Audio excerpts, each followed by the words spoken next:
we're gonna go to the area. We've got a blind up here. Muck. We got a beaver dam. It's the end of the line. Now I know what I'm up against. We're gonna see what we see.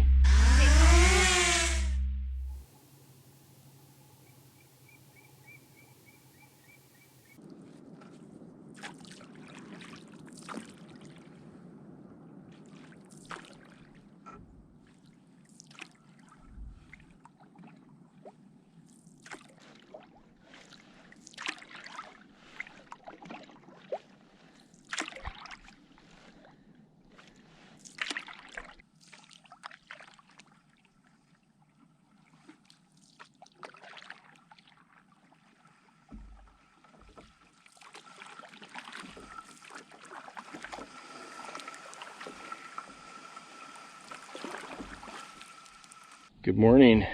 I'm here at Groundhog Lake near Foleyet, Ontario. The reason I'm here is I'm in search of the elusive, ghostly white moose, spirit moose. And why it's significant to me personally and to many is the fact that they're rarely seen.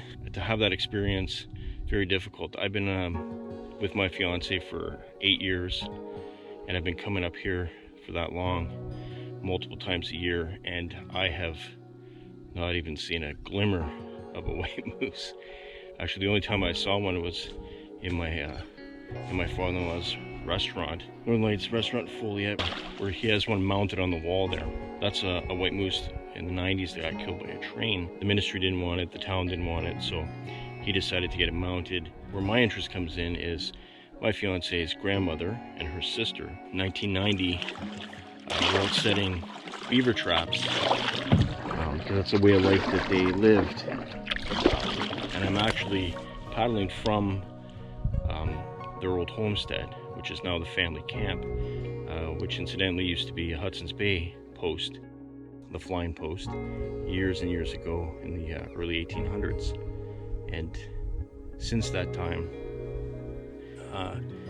it came to the hands of this family, and in 1990, Betty and Jane were going to the area that we're going to go to, and yeah, they were setting beaver traps, and they saw the white moose and 2 white calves, which was a shocking revelation to them. They remember as young girls their dad, George, talking about seeing a white moose around the outbreak of the Second World War on this lake. To them, it was kind of like a unicorn story. Like, could there be a white moose? Years and years later, some 50 years later, they actually saw the white moose. In this area in the past, I've seen regular moose in terms of color, brown moose. The white moose, they're not albino. Their coat is white due to a recessive gene, that moose family, and in this area is one of the areas in the world that they exist. White moose cannot be shot in this area, hunted. They are protected. So the plan is we're going to go to the area that Betty and Jane are setting their beaver traps, and we're going to see what we see. The Flying Post First Nation tell us that seeing the white moose, is the spirit moose, is something that one of those things where it's going to decide, the moose is going to decide whether you're going to see it or not. It's not elusive. So I mean, we're hoping, right? I'm here for 3 days. This is day 1, so my first crack at it. We're now getting into the area where Betty and Jane saw the white cow moose and her 2 calves. So I'm not sure exactly what to expect, but try to be a little bit stealthy, just in case.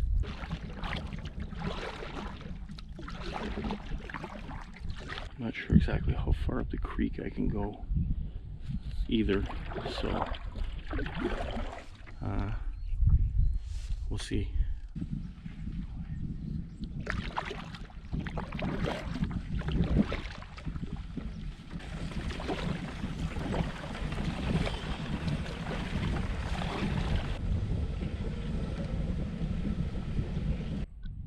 We've got a blind up here.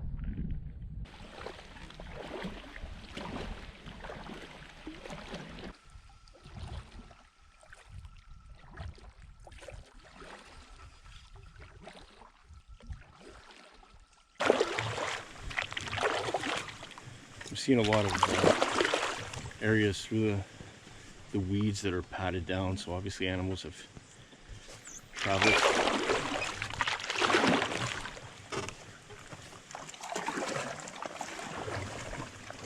It's so thick with vegetation.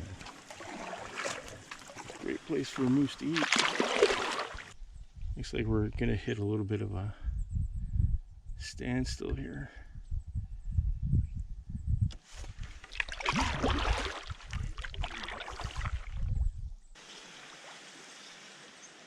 Yeah, we got a beaver dam right ahead of us.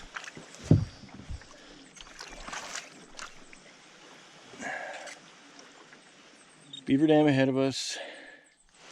So unless we're going over that,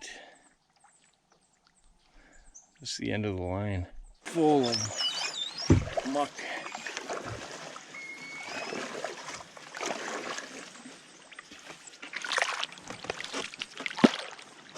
I mean, this is probably the area where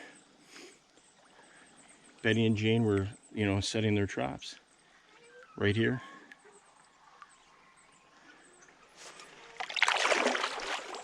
All these years, that was in 1990, and it's 2024, so all these years later, still a beaver dam. Pretty neat.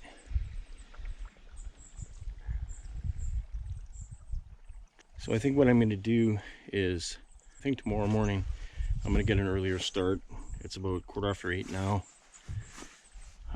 Didn't get out as early as I wanted to, a lot of setup involved. I think what I'm going to do is I'm going to come back tomorrow and I'm going to bring the drone. I think that's the best course of action. Now I know what I'm up against.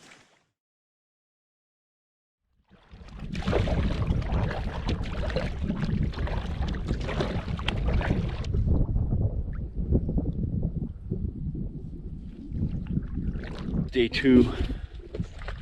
I'm in a little bit of a weed bed here that I have to pass through in order to get to the location we're getting to. It's going to get quite windy. It's a lot more windy today than it was yesterday. Originally I thought I had 3 days, but it's looking more and more like tomorrow's weather. Looking at some big winds, so that won't allow me to get across the lake to get to this place. So I think today's it, and it's still windy to, to boot, but at least I can get in there, fly the drone, and hope for the best. It's about 10 after 7 in the morning. Got a little bit better start than yesterday. Kind of rained a little bit overnight. It's been drizzling off and on. And that's the kind of day we're kind of expecting. Again, with some decent winds, nothing too crazy. At this point, it's early. I want to get out early. Not to mention the fact that, moose are out early. I guess they're out all times of day and night, but usually early mornings when they like to really go out there and get in those marshy areas and swampy areas and eat. So I'm hoping. It'll be fantastic. I'm hoping that Betty's smiling down on me. And Jane's over in Foleyet. Fingers crossed. 2 incredible women, sisters. Hardcore. Hunting, fishing. I think Betty shot her last moose at 82 years old. Just incredible, living off the land. Betty lived in the camp. It's not a family camp, I guess, but it was her house all year round, winter, summer, and some gnarly conditions out here in the winter. Not as pleasant as right now in the summertime. Jane doesn't get out hunting anymore, but she did her fair share of hunting and fishing. So I can, it doesn't surprise me knowing, the little bit that I do know about these women. I've been fortunate enough to meet and talk to Jane and Betty passed before I got into the family. But to hear about them is just, man, just two incredibly strong women. So out here setting beaver traps at where we're going in that creek, not surprising at all. Another day for them. And they were fortunate enough that day to be the first ones to sight a white moose. Nature decides what you're doing. Nature decides if you're going to see the spirit moose or not. All right, so we're at the kind of the mouth of the creek, almost, just a little outside of it. I'm just going to go onto the far shoreline here to fly the drone, get an overview of the area, and yeah, see what it's all about. And if we're lucky, someone will be out there eating. I think paddling into the area, like yesterday, if there had been anything there, I probably would have. Yeah, moose have great hearing. They're gonna hear me paddling and stuff, so they probably would have left anyway. So this way, I'm far enough out that I think that I can make it happen.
Leaving the area. Fortunately, we saw a moose, which was really cool, and I can't wait to see the footage.